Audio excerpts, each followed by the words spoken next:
उसके गर्भ से पुत्र पैदा होगा,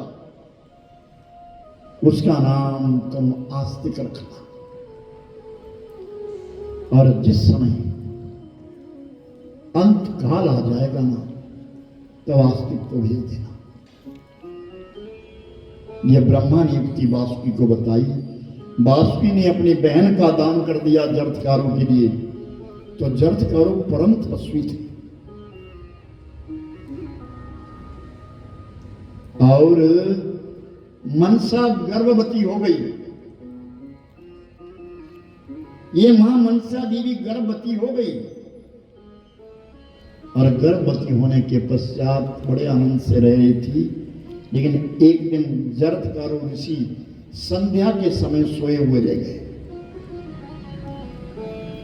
उनकी निंद्रा नहीं टूटी।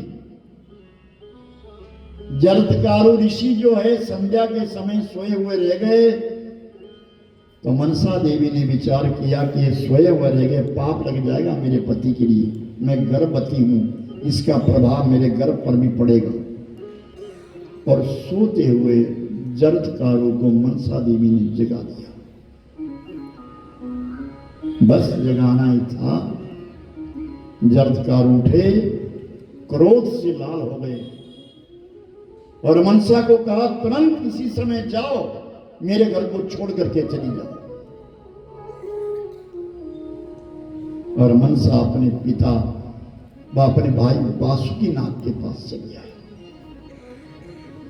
और वासुकी नाग के यहां जब पहुंची, आकर के वहां एक पुत्र रत्न को जन्म दिया, जिसका नाम आस्तिक हुआ।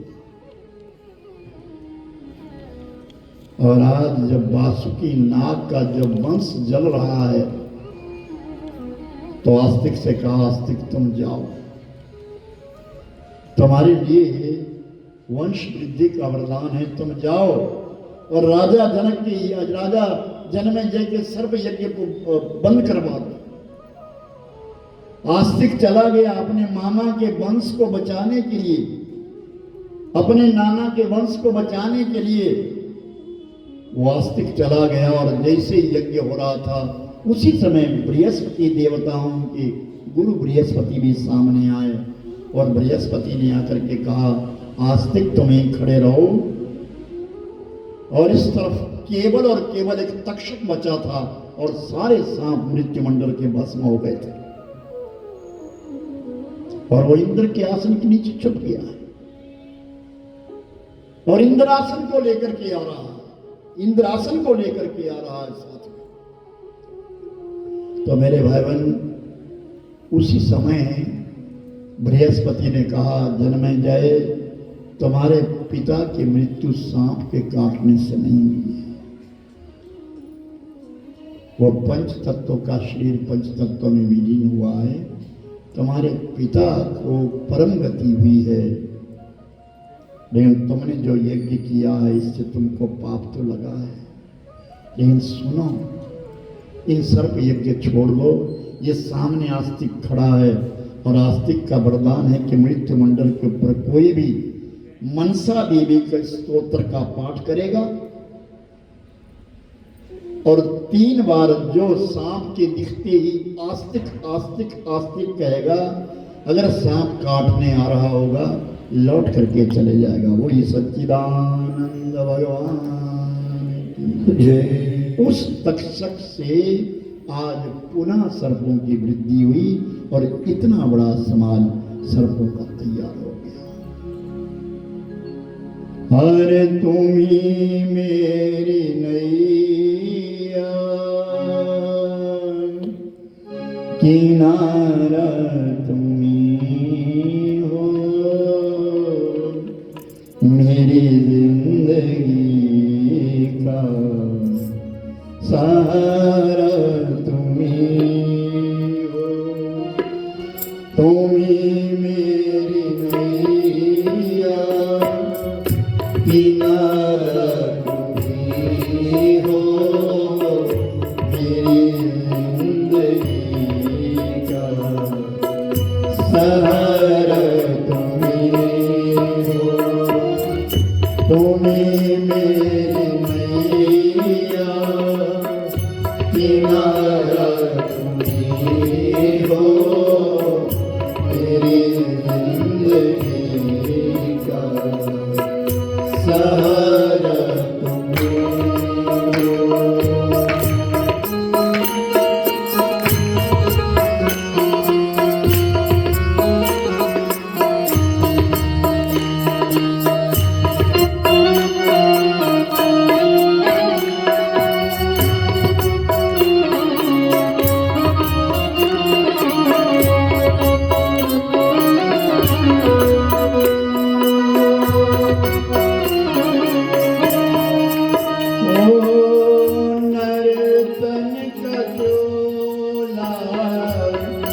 मनाया है तुमने सभी अंग ढंग से सजाया है तुम हो नर्तन का चोला बनाया है तुमने सभी अंग ढंग से सजाया है तुमने तुम्हें मेरी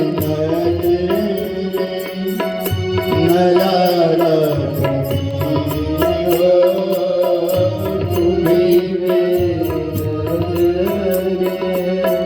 नजारा तुम्ही हो मेरी जिंदगी का सहारा तुम्ही हो तुम्ही मेरी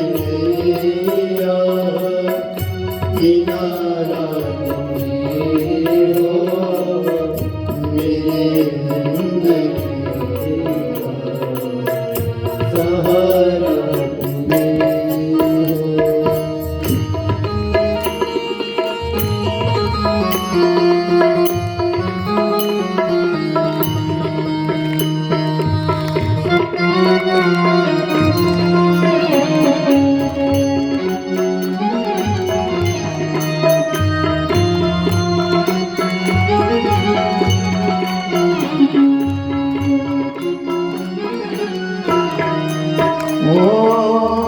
तुम्हें सूर्य बनकर चमकते हो प्यारे तुम्हीं बिजली बनकर कड़कते हो प्यारे हो तुम्हें सूर्य बनकर बरसते हो प्यारे तुम्हीं बिजली बनकर कड़कते हो प्यारे तुम्हीं चांद तारे सितारा तुम्हीं हो तुम्हीं चांद तारे सितारा तुम्हीं हो मेरी जिंदगी का सहारा तुम्हीं किनारा तुम्ही हो मेरी जिंदगी का सहारा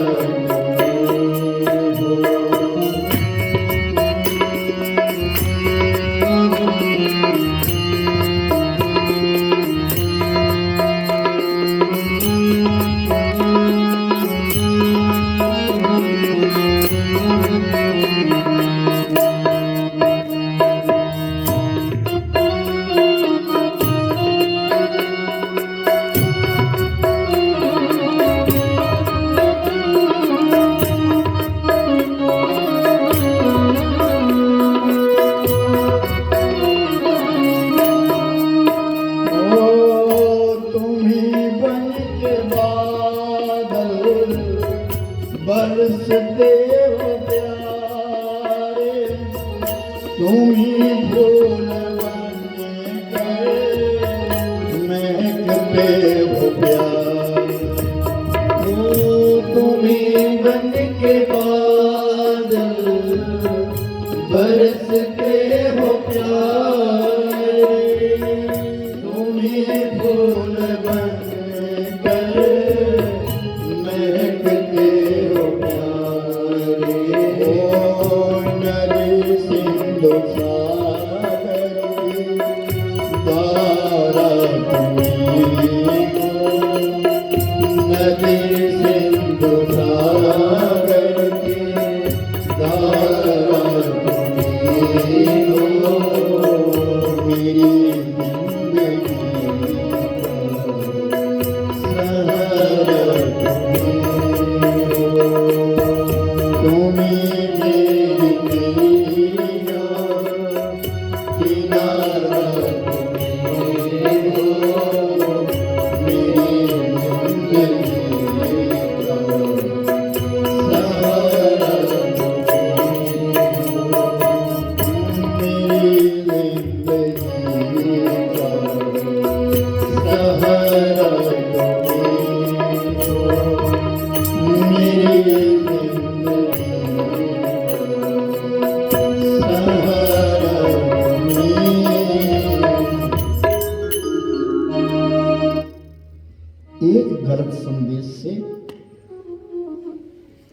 मानुष का जीवन बदल जाता है।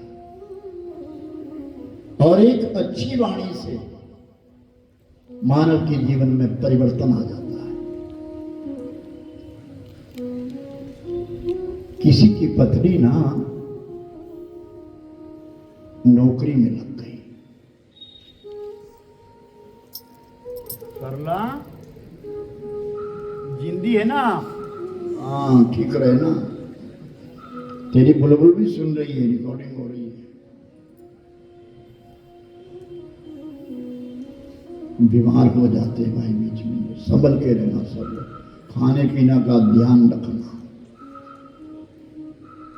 गलतियां कुछ हमसे हो जाती है तो मुझे भी माफ कर देना, तो सुधर जाएगी। प्रभुवर किसी की धर्म पत्नी जो है ना वो नौकरी लग गई, और नौकरी भी कहां लगी, मुंबई में। ये रात को भी सुना रहा था, पर एक प्राइवेट महफिल थी मेरे बचपन की, तो वहां उसकी नौकरी लग गई।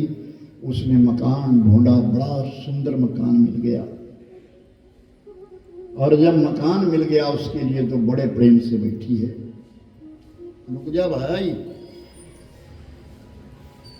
और वो बड़े प्रेम से बैठी है, खाना वाना बनाया, खाना बना करके जो सोने की बारी आई तो सोची मैं अपने पति को जो है SMS कर देती हूँ, यानी मैसेज लिख देती हूँ। तो उसने मैसेज लिख लिया। थोड़ा नंबर में गड़बड़ हो गई, एक नंबर बदल दिया, एक नंबर बदल गया, दूसरे नंबर पे चलेगी। जिस व्यक्ति को मैसेज गया उसकी पत्नी जो थी वो मरी थी उस दिन, और वो शमशान घाट से वापिस आया है। मिलने जुलने वाले सब अपने अपने घर को चले गए, और वो अकेला है बेचारा, सोच रहा है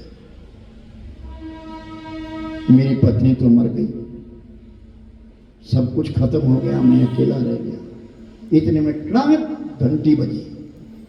जब मैसेज खोला देखा तो एकदम है उसमें लिखा था, मैं ठीक ठिकाने पे पहुंच गई, मेरी कोई चिंता मत करना, 2-4 दिन में मैं तुम्हें भी बुला रही हूं। और एकदम बेचारा फ्लैट हो गया। तो ऐसा करना ना भाई, घर को मैसेज मत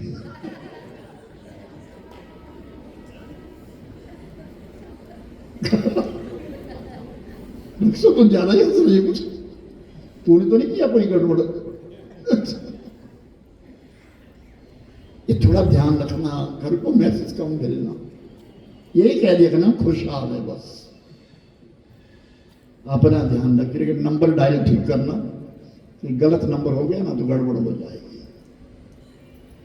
राम तुम बड़े दयालु हो, राम तुम बड़े दयालु, नाथ तुम बड़े दयालु, सभी गाइए तुम बड़े दयालु, ना कोई और हमारा है, ना कोई और हमारा है, मुझे एक तेरा सहारा है, मुझे एक तेरा सहारा है। नाथ तुम बड़े दयालु, नाथ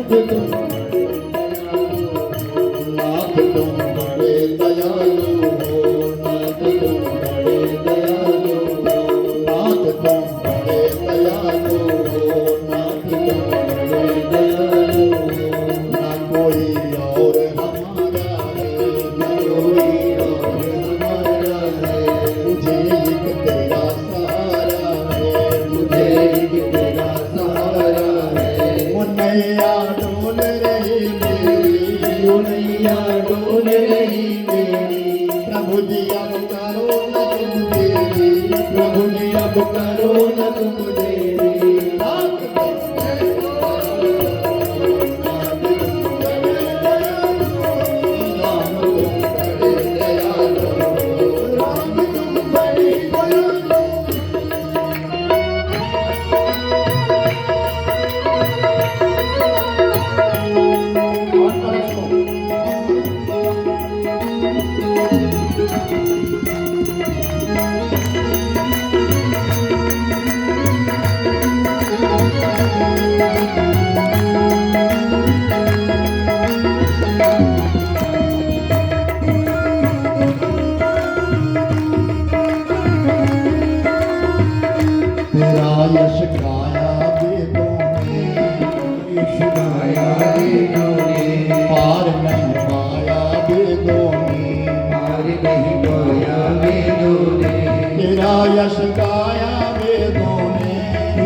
यश गाया वेदों में, पार नहीं पाया वेदों में, पार नहीं पाया वेदों में, नीति नीति गाया वेदों में, नीति नीति गाया वेदों में।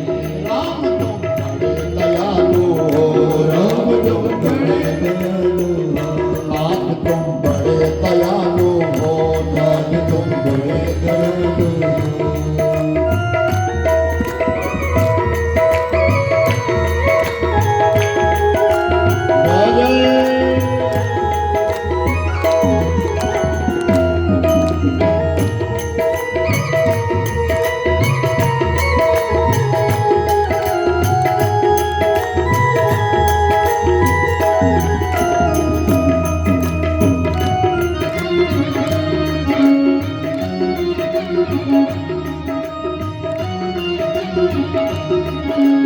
हरि बोल।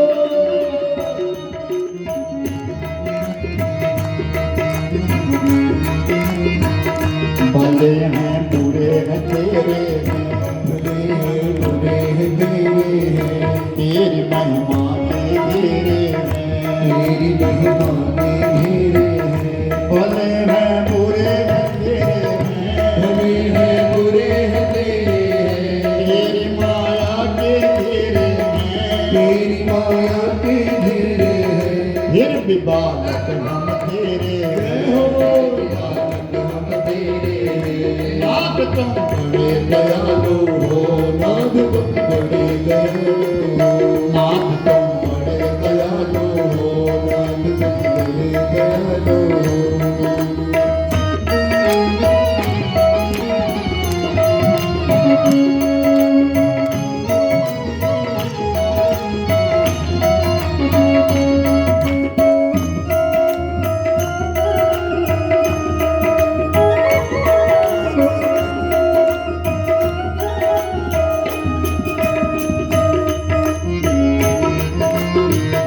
तुम्हारा नाम मिले भगवान, तुम्हारा नाम मिले भगवान, सुबह और शाम मिले भगवान, सुबह और शाम मिले भगवान। तुम्हारा नाम मिले भगवान, तुम्हारा नाम मिले भगवान, सुबह और शाम मिले भगवान, सुबह और शाम मिले भगवान। मुक्ति का दान मिले भगवान, मुक्ति का दान मिले भगवान। राम तुम बड़े दयालु हो, राम तुम बड़े दयालु हो, नाथ तुम बड़े दयालु हो, नाथ तुम बड़े दयालु हो।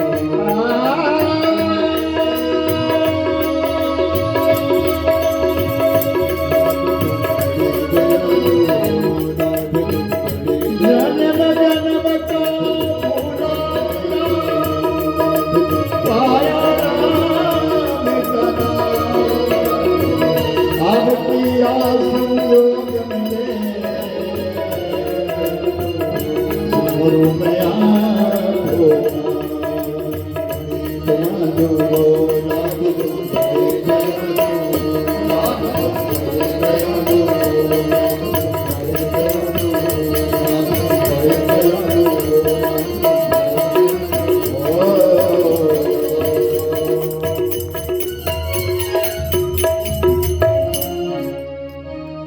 नाथ तुम बड़े दयालु हो, नाथ तुम बड़े दयालु हो। तेरा जस गाया वेदों ने, नीति नीति गाया वेदों ने, नीति ना इति सा जायते ति नीति, यानी जिसका कोई अंत नहीं है। भगवान के नाम कह रहे इति शब्द नहीं आता, और ये भी ध्यान रखो, किसी भी पुस्तक में जब इति शब्द आता है ना आखिर में, उसको कभी मत पढ़ो, वो प्रिंट हुआ है, पढ़ना नहीं चाहिए, क्योंकि इति का मतलब है समाप्त। भगवान के नाम की कोई चीज समाप्त नहीं होती। इति पंचमो अध्याय, इति मत बोलो, इति शब्द नहीं बोलना चाहिए, महापुरुषों के कथन है, ये व्याकरण की दृष्टि से अशुभ है। इति शब्द नहीं बोलो, इति सप्तमो अध्याय, इति सुंदरकांड नहीं, इति शब्द नहीं होना चाहिए। इति नाम नहीं है, परमात्मा का नाम नीति है। ना इति स जायते, जिसका कोई अंत नहीं है। इति का मतलब तो संपूर्ण हो गया, खत्म। भगवान का नाम खत्म नहीं है, अमर है, अमृत है। तो मेरे भाई बहन, एक कहा, सूर्यदेव जी कहते हैं, सब ऋषियों ने प्रार्थना करी, हम मां जगदम्बिका भवानी मैया की उत्पत्ति को श्रवण करना चाहते हैं।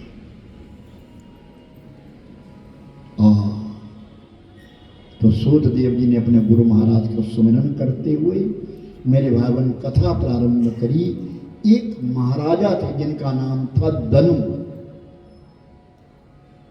उन राजा दनु के यहां दो पुत्र पैदा हुए, एक का नाम रंभ और दूसरे का नाम करम्ब था।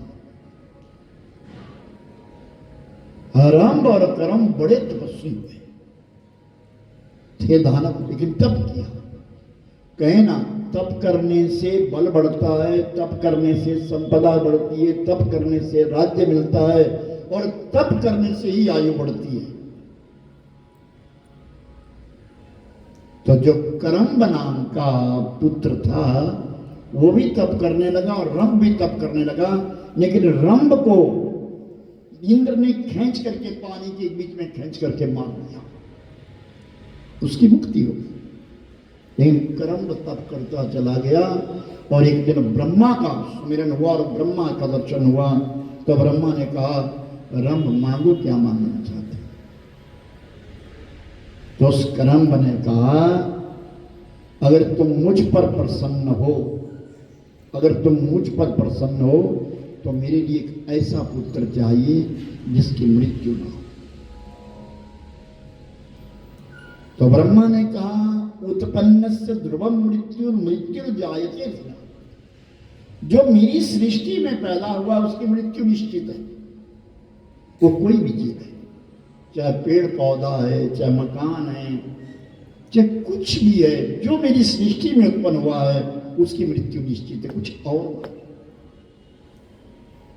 तो उसने कहा कि मुझे एक पुत्र रत्न चाहिए और ऐसा पुत्र चाहिए कि जो अजय, जो किसी से हारे ना, केवल स्त्री के हाथों से जिसका विनाश हो, जिसकी मृत्यु होगा, कि ऐसा पुत्र चाहिए। तो ब्रह्मा ने कहा, करम्ब जाओ, जिसके ऊपर भी तुम आसक्त हो जाओगे, तुम्हारी दृष्टि में जो तुमको प्रिय लगे, उससे ही तुम्हारी संतान उत्पन्न होगी। अब दानव था, वो करम्ब चला। मेरे को ऐसा लगता है कि पीछे जो धूप में बैठे ना, आप लोगों को नींद आ रही है। हाँ, लगता ये बात देखो, उधर से भी हाँ कह दी, किसने? फोरमैन बैठा हुआ दे रहा, हाँ कहते ऐसा ही है। कल से इनकी कुर्सियां इस तरफ लगाई जाए, कैसे ठाठ से बैठे कुर्सी के ऊपर, सुनाओ जी हम सुने। खाना बनाओ जल्दी से, कहते हैं जैसे कैसे बाप का ठेका लिया सकता है ना, मौज आ रही है। अरे मजे करो, जिंदगी सारी उलझन में कटी है, आनंद लो जिंदगी का। कितने लोग रिटायर्ड है, जरा हाथ खड़े करो। पापा तुम भी हाथ खड़ा करके कहिए बात, मैं भी रिटायर्ड। अच्छी बात। अरे 60 से ऊपर सभी रिटायर है, इतना ध्यान रखो। 60 से ऊपर सभी रिटायर है। बोनस की जिंदगी है हमारी। सतीश जी आप क्या घूम रहे हैं? बोनस की जिंदगी है, ध्यान रखना। ये बोनस पता नहीं कब से पूरा हो जाना है। ये बल्ब जला है ना, पता नहीं लाइट कब से ठक और बात खत्म, और कहना शुरू कर देंगे राम नाम सत्य है। चलो क्यों सरला हैं? ऊपर से हंसती है। मैं तो सोच रहा रात में चल पड़ी। सुबह 4 बजे चला गया मैं माला लेकर के, जब माला लेकर घूम रहा था मैं, सीधा खड़का दिया द्वार। अच्छा हुई भी अजीब बात, गजब की बात ये हुई कि रात को जब मैंने देखा तो ये सरला के अंदर कमरे में ना जायसवाल खा रही थी खाना। ये बूढ़ी अम्मा दोनों में बंद है। हमारे हिमाचल प्रदेश में एक शब्द आता है पैथु। आता है शब्द या नहीं? भाई मेरा वो धर्म का भाई है। कहाँ? हम तीर्थों पे गए थे। क्यों भाई बरठी वालों ठीक है? प्रणाम वालों क्या बोल रहा हूं मैं? ये बोचाएंगे पीछे प्रणाम वालों, ठीक है ना? जबरदस्ती में ठीक है कि है ठीक है? हमारे ये शब्द है पाइथू शब्द जो है कि ये हमारा धर्म का भाई है, हमारी धर्म की बहन है। कैसे आपने कब किया, कब धर्मचारा लगाया? हम तीर्थों पे गए थे जी। और जब दो आदमी तीर्थों के ऊपर नहाते और एक दूसरे के ऊपर जब पानी डालते हैं ना जी, वो सबसे बड़ा संकल्प धर्मचारा है। तीर्थों पे जाकर, क्योंकि ये सच्ची जगह है, ये तीर्थ मान्य है। हमारी आस्था है ना, हमारी श्रद्धा है इस बात के प्रति, हमारी श्रद्धा है, हमारा भाव है। वैसे तीर्थों के ऊपर जितने अपराध होते, पाप होते, उतने साधारण नहीं होते, तीर्थों पे ज्यादा होते हैं। इन तीर्थों पे लगड़े टोंडे ज्यादा आपको मिलेंगे वहां कि अन्य क्षेत्रे कृतम पापम तीर्थ क्षेत्रे विनश्यति, तीर्थ क्षेत्रे कृतम पापम वज्रलेपो विशति। कि जो तीर्थ पे आकर के पाप करता है, तीर्थ पे आकर के किसी का धन खा जाता है, तीर्थ पे आकर के किसी को लूट लेता है, वो वज्रलेपो विशति, उसको वज्रलेप पुष्ट लग जाता है। अन्य क्षेत्र कृतम पापम, और क्षेत्र में किया हुआ पाप तीर्थ में आकर के छूट जाता है। लेकिन विश्वास हो कि सचमुच में अब हम पावन हैं, अब हम पवित्र हैं, अब हम पापी नहीं। गंगा स्नान करने के पश्चात अनजाने में किया हुआ जो पाप है छूट, जानबूझ करके जो पाप किया जाए उसको तो यमराज के डंडे ही भुगतने पड़ते हैं। लेकिन जो अनजान में पाप कर दिया बन जाता है, वो गंगा स्नान से भूल जाता है, वो गंगा स्नान से भूल जाता है। तो प्रभुवर अब करम बजा रहा है और आगे एक भैंस खड़ी है। दानव था, उस भैंसी के ऊपर आसक्त हो गया और वो भैंस गर्भवती हो गई। वो जो महिष थी वो गर्भवती हो गई, और जब उसको गर्भवती देखा और एक दानव के यहां, तो जितने भी भैंस उसके साथ जंगल में रहते थे वो सब आए और उन्होंने अपने सींगों से ठोक ठोक करके कर्म की हत्या कर दी, कर्म को मार दिया। वो भैंस विधवा हो गई। उस समय उन सब भैंसों ने एक चिता लगाई और चिता के ऊपर करम्ब को जब रखा और करम्ब को जब आग लगाने लगे, उस समय मेरे भाई बहन वो महिषी उस चिता के अंदर प्रवेश करने लगी। उसके शरीर से दो पुत्रों की उत्पत्ति हुई, एक का नाम महिषासुर और दूसरे का नाम रक्तबीज। ये दो दानव पैदा हुए, विशाल दानव पैदा हुए। और जिस समय रक्तबीज पैदा हुआ तो उसने तप किया, उसके लिए वरदान मिला कि जहां भी मेरे शरीर का रक्त गिरे वहां से दूसरा रक्तबीज पैदा हो जाए। अरे भाई, साधना करने से, तप करने से सब कुछ मिलता है। आज मानव में सामर्थ्य नहीं है, तप करने की सामर्थ्य नहीं है। जिस दिन व्रत होता है उस दिन एक पूरी लिस्ट दी जाती है, आज ये बनेगा, इस व्रत में ऐसा बनेगा, ऐसा बनेगा, ऐसा बनेगा। एक भूखे नहीं रह सकता इंसान, और तप साधना तो बड़ी बात है। हिरण्यकश्यपु ने एक पांव पर खड़े होकर के, पांव के अंगूठे पे खड़े होकर के अपनी दृष्टि को आकाश में गाड़ करके 5 वर्ष बिताए थे, ऊर्ध्वबाहु बन करके। आज तो थोड़ी सी अगर किसी के पास शक्ति आ जाती है ना, तो उसको बेचना शुरू कर देता है, दुनिया में उसका व्याख्यान हो जाता है। थोड़ी सी शक्ति क्या मिल जाए, वो अपनी जय जयकार करवाने के लिए दुनिया में डिंडोरा पीट लेता है, अनेक धाम बन जाते हैं। अगर उसकी देखिए परमात्मा की कृपा हो गई उसके ऊपर, पूर्व जन्म के कृत्यों के द्वारा कोई कृपा हो गई, फिर वो सिद्ध बन जाता है अपने लिए। और याद रखना मेरे भाई बहन, कोई नेकी का कर्म करने वाला जब उसका मूल्यांकन करता है तो उसके अंदर का वो गुण समाप्त हो जाता है, तो गुण समाप्त हो जाता है। धन कमाना आसान है, लगाना कठिन है, छूटता नहीं है हाथ से। धन कमाना आसान है, छोड़ना बहुत कठिन है, बिछोड़ना बहुत कठिन हो जाता है। 99 के चक्कर में इंसान फंस जाता है और माया ऐसा ग्रसित करती है कि उसे कुछ नजर आता ही नहीं है। अब वो महिषासुर भी तप करने लगा, साधना करने लगा और बड़ी उज्जवल प्रज्वलित साधना कर ली ब्रह्मा की। और जब ब्रह्मा की साधना करी तो ब्रह्मा ने दर्शन दिए, फिर ब्रह्मा ने कहा महिषासुर कहो तुमने किस हेतु तप किया है? मैं मरना नहीं चाहता, मैं अमरत्व पाना चाहता हूं। ये सृष्टि में देखिए, मैं सृष्टि में अमर रहना चाहता हूं, मैं मरना नहीं चाहता। फिर ब्रह्मा ने कहा उत्पन्नस्या ध्रुवं मृत्यु ध्रुवं जन्मामृतस्य च सर्वथा मरणोत्पत्ति सर्वेषां प्राणिनां खिला। उत्पन्नस्य ध्रुवं मृत्यु, अय महिषासुर जो उत्पन्न हुआ उसकी मृत्यु निश्चित है।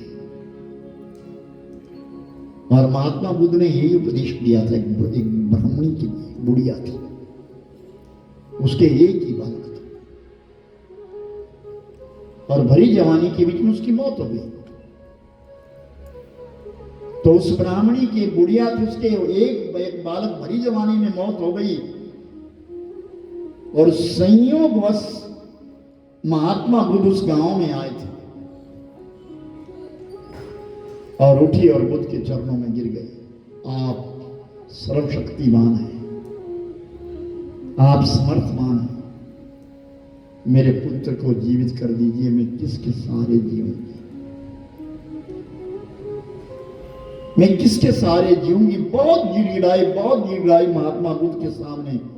तो महात्मा बुद्ध ने कहा कि तुम्हारे पुत्र को मैं ठीक कर सकता हूं, तुम्हारे पुत्र को मैं ठीक कर सकता हूं, लेकिन तुम एक काम करना होगा। क्या? ये सामने शहर, इस शहर में चली जा, इस गांव में चली जा, उस घर से सरसों के दाने लेकर के आ जिस घर में किसी की मौत ना हुई हो। तो बूढ़ी अम्मा बड़ी प्रसन्न हुई, बहुत प्रसन्न हुई और दौड़ पड़ी, चल पड़ी, मेरे को सरसों दे दो, तुम्हारे घर में कोई मौत तो नहीं, तुम्हारे घर में कोई मौत तो नहीं, तुम्हारे घर में मौत। जिसके दरवाजे पे गई सबने कहा हमारे यहाँ तो मौत हुई नहीं, कोई ना कोई तो मरा है। आखिर में लौट करके आई और महात्मा बुद्ध के सामने कहती कोई ऐसा नहीं है। तो अम्मा तुम भी समझ लो कि मृत्यु निश्चित है, यहां कोई अटल नहीं रहेगा, मृत्यु निश्चित है। आज वो महिषासुर मांग रहा है कि मेरी मौत ना हो, मैं यहीं रहना चाहता हूं, जीवित रहना चाहता हूं। ब्रह्मा ने कहा ऐसा नहीं होगा, कुछ और मांग। तो कहा एक तो आपकी सृष्टि में मेरी मृत्यु ना हो, दूसरे मेरी मौत हो तो स्त्री के हाथों से हो, क्योंकि मैं बलवान हूं, मुझ में शक्ति है, ताकत है। स्त्री को अबला कहते हैं, स्त्री के अंदर बल नहीं होता, उसका बल तो पुरुष होता है।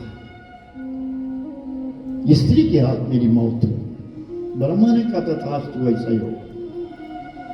और वो महिषासुर चला गया बेटे ये नहीं रगड़ना, ऐसा कहते हैं। एक प्रयागराज के कुंभ में इस बात पर बड़ी चर्चा हुई थी। हमारे रामदेव जी जो योगा गुरु माने जाते हैं, तो वो बहुत सिखाते थे इसको कि पहले नाखून रगड़ो और सिर के बाल तुम्हारे काले रहेंगे, ऐसा कुछ था। तो उस समय हम भी शिमला में रहते हैं, तो ऑफिस में लोग जा रहे हैं, बैग ऐसे लटकाएंगे और हाथ ऐसे चले हुए, सब बाबू जितने भी जा रहे हैं वो सब उंगलियां रगड़ते हुए जा, सुनना ध्यान से। तो और ये उस समय ऐसा एक प्रचलन चला कि प्रत्येक व्यक्ति नाखून रगड़ने लगा। सत्य है ना बात, सब लोग नाखून रगड़ते थे आगे से। अब ना जाने सुंदरता के लिए रगड़ते थे या किसके लिए रगड़ते थे या क्या था, जैसा भी था वो नाखून को रगड़ते थे। तो प्रयागराज में कुंभ था, तो प्रयागराज में कुंभ में एक संत ने कहा, ये 12 साल पहले की बात है, एक संत ने कहा यह सत्य है, शास्त्रोक्त बात है कि नाखून को रगड़ने से लक्ष्मी का विनाश हो जाता है। और छूट गया लोगों का रगड़ना। अब 1-2%, इक्का दुक्का परसेंट कोई लोग नाखून रगड़ते हुए देखे, अन्यथा कोई नहीं।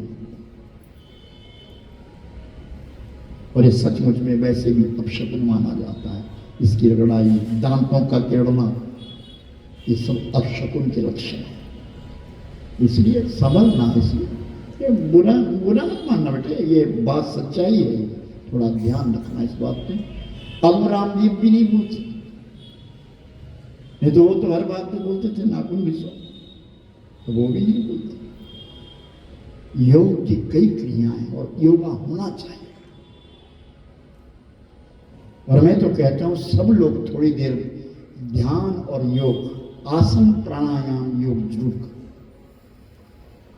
ये आज रामदेव का बताया हुआ नहीं, पतंजलि की शिक्षा है ये। और सही मायनों में ऋषि मुनियों ने, जब भी तुम पूजा करने के लिए बैठते हो तो आपका आचार्य, आपका पुरोहित कहता है प्राणायाम्य। भले वो हिंदी में नहीं कह रहा है, समझा नहीं रहा है, लेकिन जैसे तुम आचमन करते हो ना, उसके पास शब्द आता है प्राणायाम। प्राणायाम यानी प्राणायाम करो, सांस को खींचो, छोड़ो, कुंभक करो, रेचक करो, पूरक करो, ये प्राणायाम 3 बार जरूर करो। लेकिन ये तो पूजा के लिए कहा प्राणायाम करने के लिए, नाड़ी शोधन। लेकिन अगर इस शरीर के लिए तुमको करना है तो थोड़ा समय दो। दवाइयां खाने से अच्छा है, हम लोग खुद पेशेंट थे। मैं सही बताऊं आपको, मैं कथा करना बड़ा मुश्किल था मेरे लिए। मैं सांस का मरीज हूं और चिल्ला में मेरी हालत खराब हो जाती है, जहाँ ऑक्सीजन कम होती है वहां मुझे बहुत तकलीफ हो जाती है। यहाँ मैं ठीक हूँ, यहाँ मुझे पौड़ियाँ चढ़नी मुश्किल होती है। 2-2, 3-3 प्रकार के पंप रखे मैंने लेने के लिए, और वर्षों से, आज से नहीं, कई वर्ष हो गए। लेकिन मेरा नित्य नियम प्राणायाम जो है वो सदा चला है, 12 महीने चला है।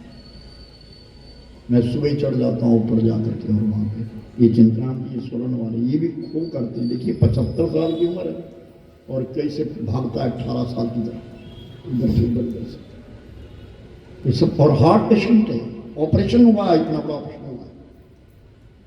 ये प्राणायाम हमारे प्राणों का व्यायाम है, प्राणायाम प्राणों का व्यायाम है। थोड़ा करो, अपने लिए समय निकाल लो। हमने जिंदगी दूसरों के लिए लगाई, बच्चों के लिए लगाई, सगे संबंधियों को लगाई, मिलने जुलने वालों को लगाई। अब तो अपने लिए लगाओ, अपने लिए भी तो लगा लो इस जिंदगी को। कुछ समय अपने लिए रखो। मैंने अपने ब्राह्मणों से कहता हूं, इतना मत दौड़ो, इतना मत दौड़ो। यहाँ किसी का झंडा नहीं लगा, मेरे दादा कमाते चले गए, मेरे पिता कमा के चले गए, मैं कमा कमा के थक गया, मेरा बेटा आगे कमा रहा है, पूरा होगा किसका? लाख रुपए तनख्वाह लेने वाला भी वैसा ही, 2 लाख भी, 5 लाख भी, 10 लाख कमाने वाला भी, करोड़ों रुपया महीने का कमाने वाला भी, अंबानी अडानी जैसे लोग भी मेरे भाई बहन मृत्यु के ग्रास में जाएंगे। अपने लिए समय निकाल लो, अपने लिए समय निकालो और अपने उस समय के बीच में आत्मचिंतन कर लो ना, हम कौन हैं? हम दोबारा नहीं आएंगे। मेरी पत्नी मुझे दोबारा नहीं मिलेगी, मेरा पति मुझे दोबारा नहीं मिलेगा। कुछ सोचे कि हम दोबारा इकट्ठे होंगे, नहीं, नेवर, कभी नहीं। जिस घर को मैं बना के जा रहा हूं 4 मंजिल 5 मंजिल का, मेरा नहीं होगा, ये सत्य है। जो प्रॉपर्टी मेरी है, मेरे हाथ से सब कुछ खुल जाएगा, अंगूठी खुल जाएगी, कड़ा खुल जाएगा, सब कुछ खुल जाएगा, सब ले लेंगे लोग। लेकिन हमारा अपना क्या? इसलिए अपने लिए थोड़ा ध्यान और भगवान का भजन और प्राणायाम करते करते तुम ध्यान कर लो, प्राणायाम करते करते तुम पूजा कर लो, कोई बड़ी बात नहीं। तुम्हारे गुरु महाराज ने जो तुम्हें मंत्र दिया है, भले तुम माला ना कर सको, इन बैठ करके उसका सुमिरन, वो तुम्हारा अपना है। और अपनी पूजा में कभी मांग मत करो, ये ध्यान रखना। मैं बारंबार अपने सभी लोगों से बात कहता हूं, अपनी पूजा में मांग मत करिए कि मेरे ये हो जाए, मेरे ये हो जाए, मेरे हो जाए। उसको विड्रॉल मत भरो। जो तुम पूजा पाठ कर रहे हो उसका विड्रॉल मत भरो, मत खाली करो अपने बैंक के लिए।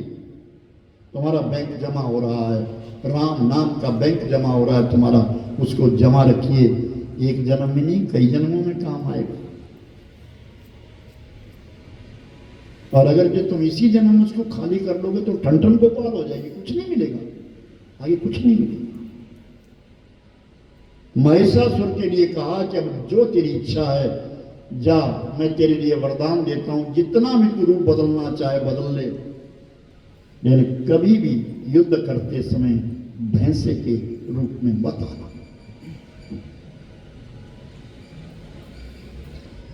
महिषासुर रक्त बीज को अपना मंत्री बना करके राज्य करने लगा, शासन करने लगा, और इतना बड़ा शासन करने लगा, साम्राज्य बना दिया।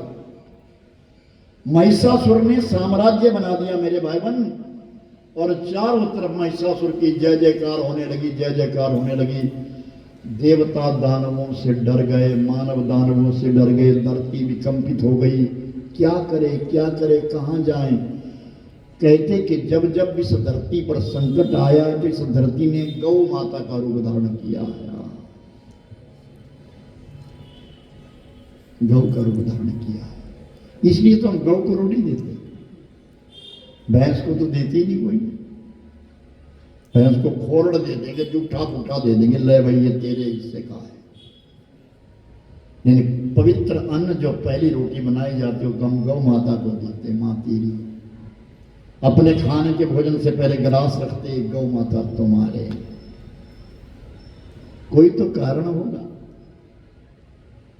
कोई तो कारण होगा। गौ माता के शरीर में देवताओं का निवास है, और रोम रोम में देवता बसते गौ माता के। मेरे भाई बहन, हमारी भारतीय संस्कृति यही कहती है कि जब अपने बालक का नाम संस्कार किया जाता है तो गौ कुछ के बीच में बालक का दर्शन किया जाए, और पिता फिर 5 बार बालक का नाम लें अपने आप, और वो नाम उसके कानों में कहा जाए तो नाम संस्कार बनता है। जन्म लेते हैं तो तब कहा जाता है गोदान करो, शादी करते तब कहते गोदान करो। मृत्यु का समय सन्निकट आ जाता तो 1 नहीं 5 गोदान करो। क्या बात है भाई, आगे वालों तूने चाह दिया कि ये धरा, ये धरणी जो है विकंपित हो गई, गौ माता का रूप धारण कर दिया। और फिर गौ माता का रूप धारण करके ये ब्रह्मा की शरण चली गई। ब्रह्मा ने कहा मैं क्या करूं, मैंने महिषासुर को वरदान दिए। तो ब्रह्मा ने गोष्ठी करी और देवताओं को बुलाया। ब्रह्मा आए, विष्णु आए, सब देवी देवता इकट्ठे हो गए। और उस समय ब्रह्मा के शरीर से एक तेज पुंज निकला, एक अग्नि का गोला निकला, आकाश सारा आच्छादित हो गया और सबके देखते देखते उस तेज पुंज ने एक स्त्री का रूप धारण किया। और जैसे स्त्री का रूप धारण किया मेरे भाई बहन, तो सभी देवताओं ने उस समय उस देवी के लिए अपना अपना बल प्रदान किया। जितना बल मुझ में तुझ में जाए, जितना बल मुझ में तुझ में जाए। और वो देवी मां भगवती जगदम्बिका मैया का उत्पत्ति हो। बोल जगदम्बिके भवानी मैया की जय हो। तो उस देवी ने कहा मुझे क्यों याद किया है, मैं प्रकृति में नेचर हूं, मुझे क्यों याद किया है। मृत्यु मंडल के ऊपर दानव बहुत बढ़ गए हैं, जिन्होंने देवलोक भी जीत लिया, पाताल भी जीत लिया, मृत्युलोक भी जीत लिया। मां हम देवता सब तेरी शरण में हैं, धरती मां तेरी शरण में है। मां भगवती चली आई, देवताओं की सेना लेकर के मां जगदम्बा, मां दुर्गा भगवती अष्टादश भुजाएं, 18 भुजाओं लेकर के चली। और जब मृत्यु मंडल के ऊपर आई, चारों दिशा विकंपित होने लगी, तो महिषासुर ने जब वो शोर सुना तो पूछा अपने मंत्री से, कौन है? वो स्त्री है महाराज, बहुत सुंदर स्त्री है। तो महिषासुर ने कहा कि जाओ कहो मुझसे शादी करो, मैं त्रिलोकी का मालिक हूं, 3 लोक मेरे बस में, मैं त्रिलोकी का मालिक हूं। या देवी सर्वभूतेषु शक्ति रूपेण संस्थिता,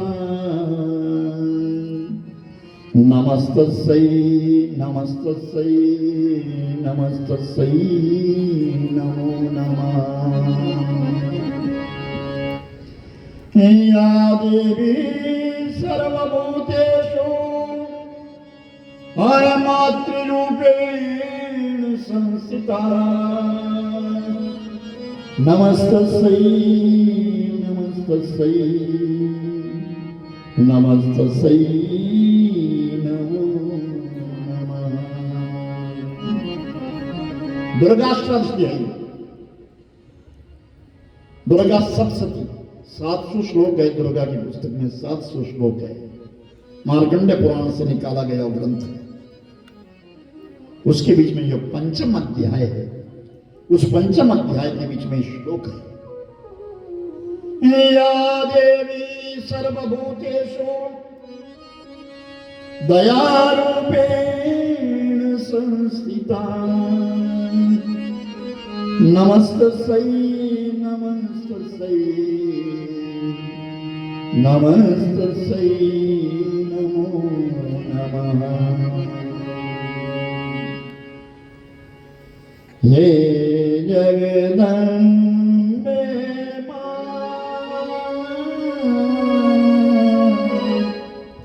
हे जगदम्बे।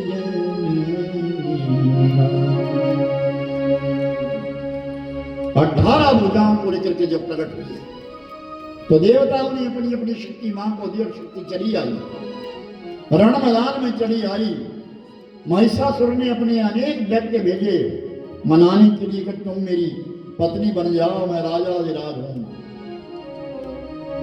मां भगवती ने कहा मेरे संग में युद्ध कर, और महिषासुर युद्ध करने के लिए आ गया। महिषासुर का और मां भगवती का आपस में युद्ध हुआ, युद्ध प्रारंभ हुआ, लेकिन वो भैंसे के रूप में नहीं आ रहा है। कभी पहाड़ बन जाता है, कभी पेड़ बन जाता है, कभी जल बन जाता है। सिंहवाहिनी, सिंह के ऊपर सवार होकर के मां दुर्गा रण मैदान में आई है। चारों तरफ कोलाहल मच गया है, मारो मारो, एक तरफ से दानव, एक तरफ से देवता, और युद्ध होते होते मेरे भाई बहन कई दिवस बीत गए। महिषासुर मृत्यु को प्राप्त नहीं होता, वो अपने रूप बदल देता। जैसे त्रिशूल चलाना वैसे वो एकदम से रूप बदल देगा और प्रहार करता है भगवती के ऊपर। तो एक दिन वो नृत्य करने लगा, नाचने लगा, अपनी विजय मान रहा है, गर्जना करता, बड़े जोर जोर से गर्जना करता। तो भगवती मां कहते गर्ज गर्ज क्षणा मूढ़ा मधु यावती भाम्या। अय मूढ़, अय पापी, कर ले गर्जना जितनी करनी है। मधु पीबत पिबाम्या, मैं तब तक शहद पीती हूँ। कई लोग शराब पीते कि भगवती के ऊपर शराब चढ़ता है, भगवती शराब पीती। भगवती ने शराब नहीं पिया, मधु पिया। दाक्षाश्रवं पीत्वा शूलमादाय सत्वरा। द्राक्षाश्रव यानी अंगूरों का जो रस है उसे शराब नहीं कहते, वो सब द्राक्षाश्रव है।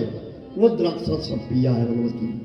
कह रही है गर्ज गर्ज क्षणा मूढ़ा, ऐ मूढ़ ऐ पापी, तब तक गर्जना कर ले जब तक तो गर्जना करना चाहता है। उसके पश्चात, तेरी गर्जना के पश्चात मैं उस समय मधु पी लेती हूँ और उसके पश्चात देवता गर्जना करेंगे। जितना बल दही, जितना बल घी में उतना ही बल शहद में।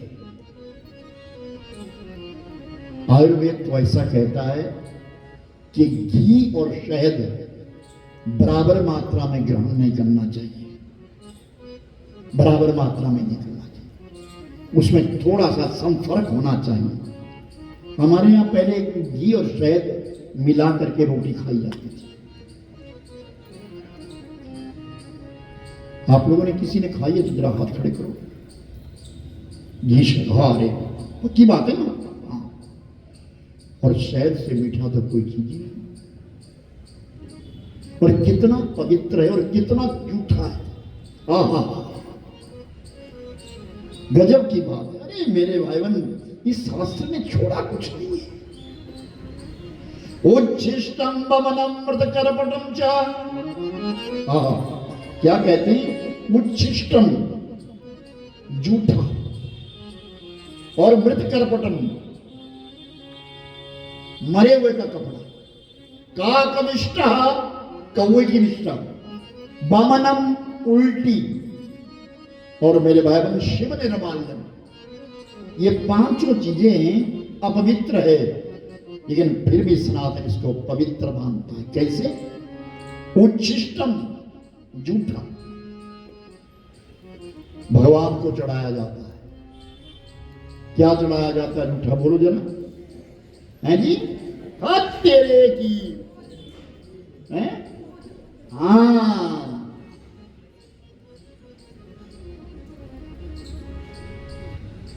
दूध जो है वो जूठा होता है। किसका? बछड़े का। तो है तो जूठा, लेकिन अमृत भगवान के ऊपर चढ़ाया जाता है। दुग्धम समर्पयामि। फिर कहता है काकनिष्ठा, कौवे की विष्ठा। कौवे की विष्ठा, ये जो सोई है ना आपके साथ विकास अग्रवाल, उठाओ, प्रसाद तैयार है, उड़ जाओ। कल इनको आगे बिठाना, इन सोने वालों को मेरे सामने बिठा। काक विष्ठा, कौवे की विष्ठा से एक पेड़ पैदा होता है। किसी को मालूम है? पीपल होता है।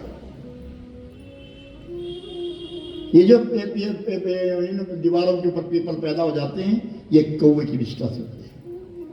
कौवा पीपल का बीज खाता है। अरे सुनने वाली बात है मेरे भाई बहन, ध्यान देना, ये सुनने, ये ज्ञानवर्धक बातें हैं। आज की जनरेशन इसको नहीं सुन सकती, तुम तो मेरी उम्र के हो। सच्चिदानंद भगवान, तुम सुनो तो सही। जय सिया राम। हाँ, जागते रहो। ये बात यानी काक विष्ठा पवित्र है, कौवे की विष्ठा से पीपल पैदा होता है। और कहते हैं शिव निर्माल्यम। शिव महापुराण कहते हैं कि शिव जी के ऊपर चढ़ी हुई चीज जो निर्माल्य है उसको ग्रहण नहीं किया जाता।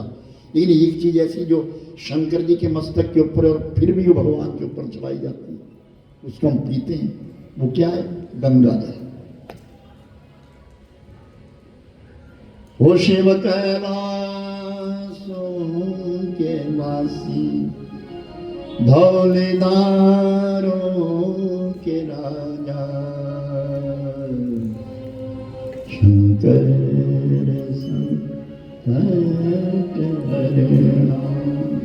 वो शंकर भगवान जिनके मस्तक के ऊपर गंगा मैया रहती है, तो मस्तक के ऊपर जो शिवलिंग के ऊपर चढ़ा दिया जाता तो निर्माल्य होता है, इसके हम लोग गंगा निर्माल्य, लेकिन नहीं, पावन है, पवित्र है वो। और चौथी बात है बमनम, उल्टी, जो बमन किया, बमटिंग कर दी गई है, वो पवित्र है। वो क्या है? शहद, मधुमक्खी रस चूसती है, उल्टा देती है, वो पवित्र माना गया। और पांचवी वस्तु है शब करपटम। शब कहते हैं मुर्दे को। मुर्दे को कौन सा वस्त्र लपेटना चाहिए? रेशमी वस्त्र। वो मुर्दे का वस्त्र नहीं है सही मायनों में, उसको बनाने वाला मुर्दा हो गया है।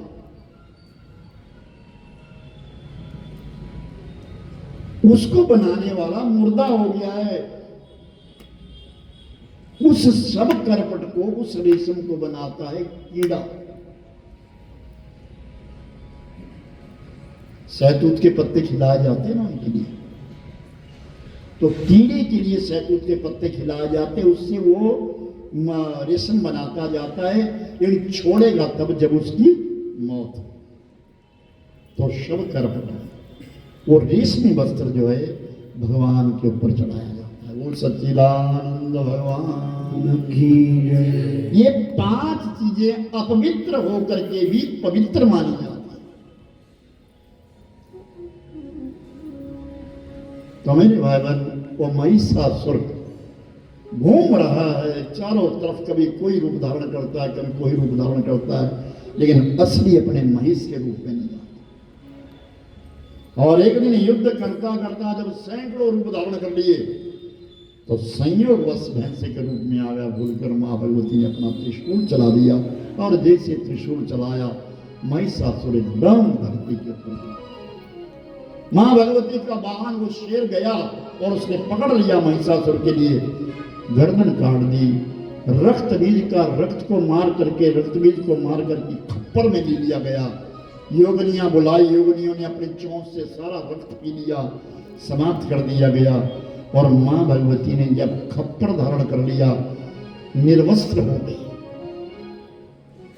और देवताओं ने उसी समय जितने भी वहां पर दानव मृत्यु को प्राप्त होते, उनकी भुजाओं को उठा करके उनका एक परिधान वस्त्र बनाया मां भगवती के लिए, और गले में मुंडों की माला डाली, हाथ में भगवती ने खप्पर ले लिया और रक्त पीने लगी।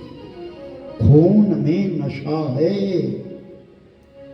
याद रखना, खून में जोश का नशा होता है। और मां भगवती उस जोश के बीच में एकदम उस खून रक्त को जोश के बीच में बेहोश हो गई, चलने लगी, आगे आगे भगवती चली। जो भी सामने आता है, चाहे वो देवता है या दानव है, सबको मारने लगी। ऐसी मां काली भगवती जाते जाते जब कलकत्ता में पहुंची, तो देवलोक हिल गया सारा। सब देवताओं ने मिलकर के शंकर जी की प्रार्थना करी, प्रभु आप चलिए, कुछ करिए। मां भगवती ने विकराल रूप धारण किया है, तो भगवान शंकर जी उस नगरी में चले गए, जिसको आज काली घाट कहते कलकत्ता में, और वहां पर नीचे लंबे पड़ गए। और जैसे मां शक्ति आई, दुर्गा आई, पांव जैसे शंकर जी के हृदय के ऊपर गिरा, हे मां शक्ति, इतना शक्ति के ना जीवा अपनी नीचे कर दी, और जीवा के माध्यम से सारी शक्ति को भगवान शंकर जी ने खींच लिया। और ये सच्चिदानंद भगवान की जय, मां दुर्गा मैया की जय। सब ठीक ठाक रहे तो इस साल हम काली घाट जरूर जाएंगे, कलकत्ता जाएंगे। अगर ठीक ठाक रहे तो पक्का तो उस परमात्मा के पास है।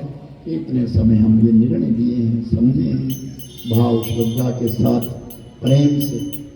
जो जाना चाहता होगा भाई बताते रहना कि हमने जाना है, निर्णय लिया जाएगा, उसके लिए समय है।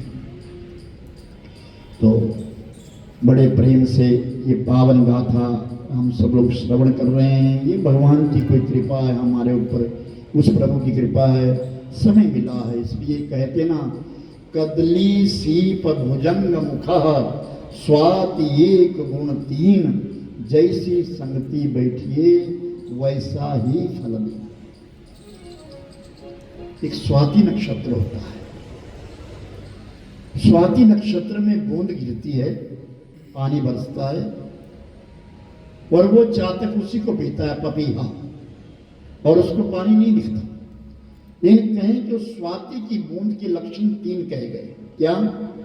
कदली, केले ऊपर गिर जाए तो मेरे भाई बहन कपूर बनता है, सीप के ऊपर गिरे तो मोती बनता है, और सांप के मुख में गिर जाए तो विष बनता है। उसी प्रकार संगति है। ये संगति में जो बैठने वाला व्यक्ति है वो जैसे अगर संगति में बैठता है उसके लिए अच्छा फल मिलता है, कुसंगति में बैठता है तो उसके लिए कुसंग मिलता है। हमारी संगति अच्छी हो, हमारा रहना सहना अच्छा हो, हमारा बोल चाल अच्छा हो, कितना अच्छा लगता है कि किसी का बालक अच्छा बोले, आगे से प्रेम से बोले तो मेरे भाई बहन जवाब भी प्रेम से देते हैं और बड़े आनंद के साथ जीवन व्यतीत करते हैं। हरि हर चली जा रही है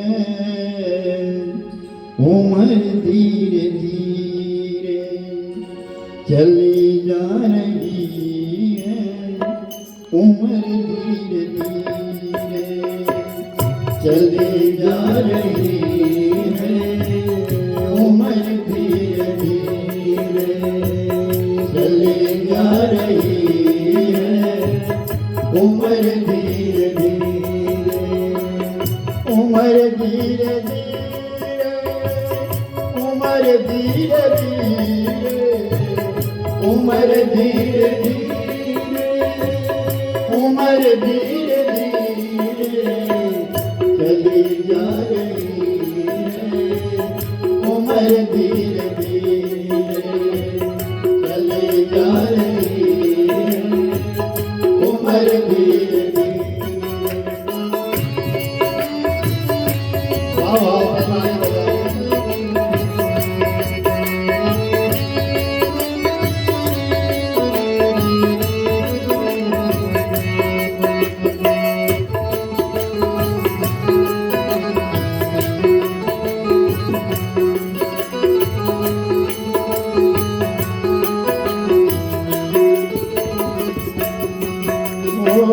बचपन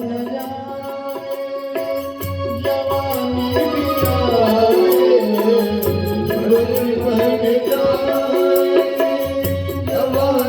भी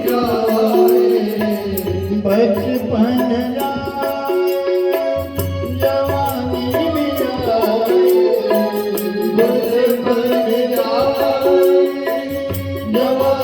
भी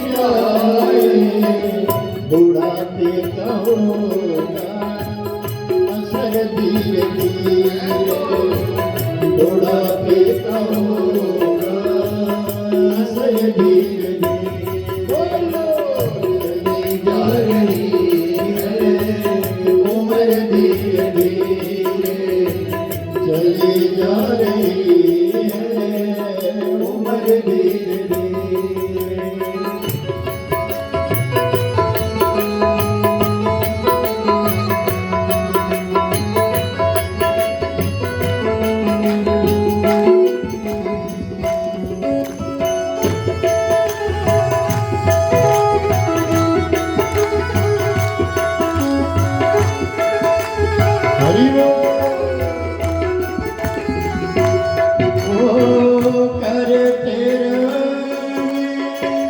भजन धीरे धीरे करते रहोगे, भजन धीरे धीरे करते रहोगे, भजन धीरे धीरे करते रहोगे, भजन धीरे धीरे तो मिल जाएगा सजन धीरे धीरे, तो मिल जाएगा वो सजन धीरे धीरे।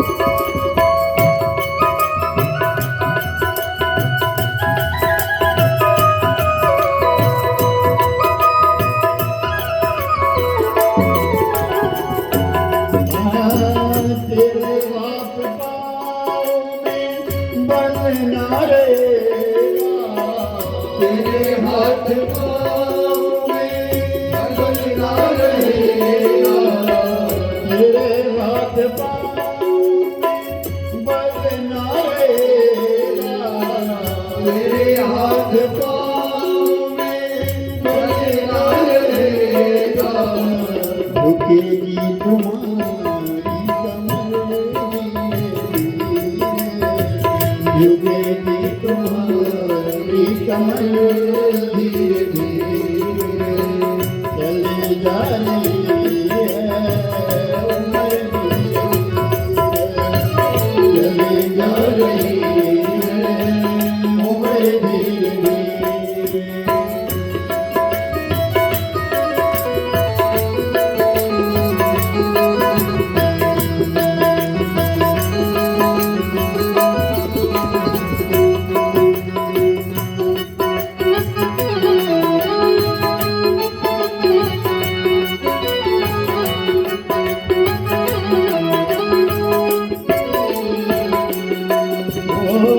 बुराई से मन को अपने हटा ले, बुराई से मन को अपने हटा ले, बुराई से अपने मन को हटा ले, बुराई से अपने मन को हटा ले, तो बन जाएगा जीवन तेरा धीरे धीरे, सज जाएगा जीवन तेरा धीरे धीरे। चली जा रही है उम्र धीरे धीरे, चली जा रही है उम्र धीरे धीरे, उम्र धीरे धीरे, उम्र धीरे धीरे, उम्र धीरे धीरे, उम्र धीरे धीरे, चले जा रही है, उम्र धीरे धीरे, चले जा रही है उम्र धीरे धीरे।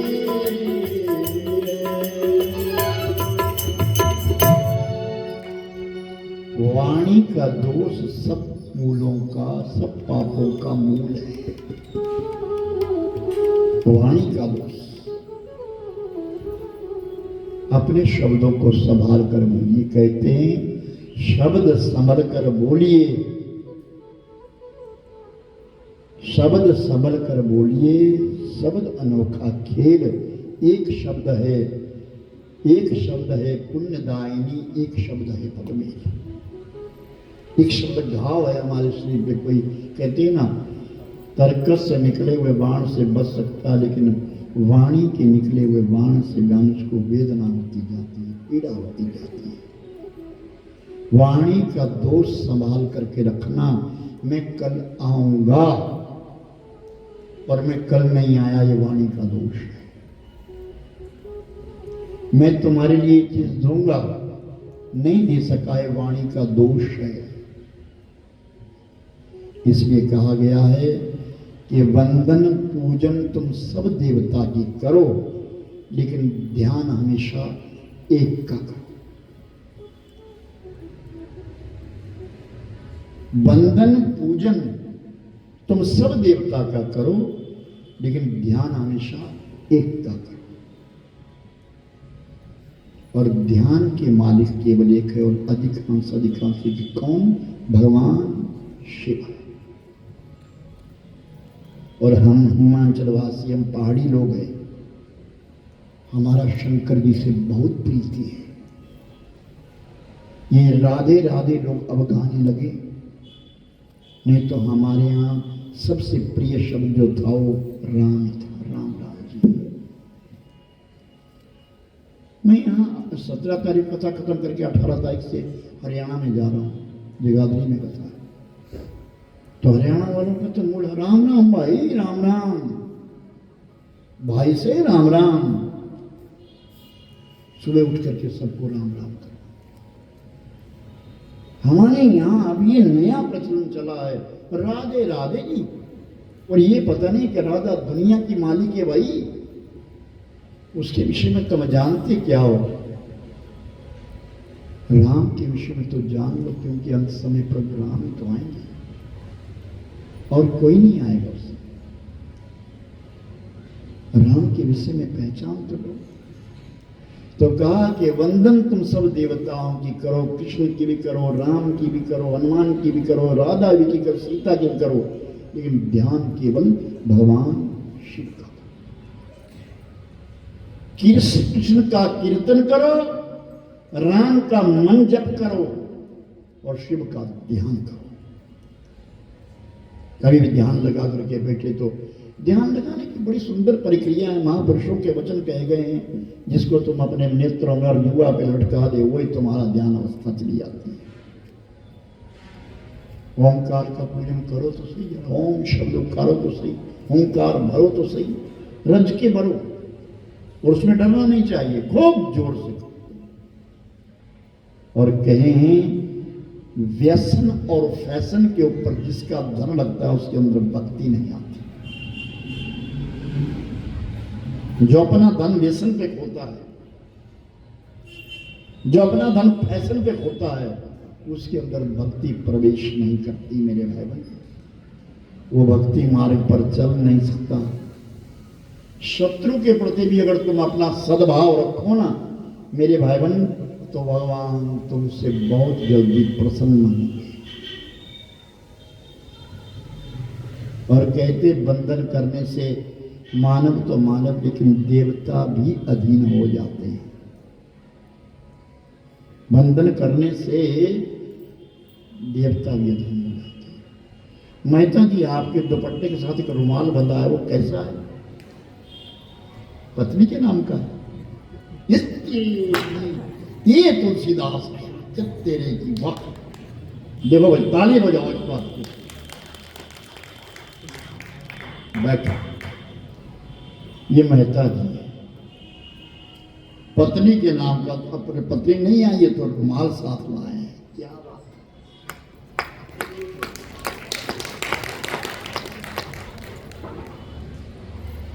मैं पुण्य क्यों करूं, वो भी पुण्य की भागी बनेगा। तुम तो कोई नहीं लाए। कृष्ण ने क्या हाल है? पूछा कहते आजकल भी चल रहा, आराम से रह रहे, नहीं तो उठ सवेरे ये काम करो वो करो, बाल्टी लिया पानी है, बड़े बन बने आराम से उठते हैं। यहाँ पे कोई उठाने वाला भी नहीं है। मैं मारता हूँ थोड़े खराटे खराटे ऊपर से जोर से, बस, बाकी कुछ नहीं। अरे भाई, ये पानी लग गया गिरने।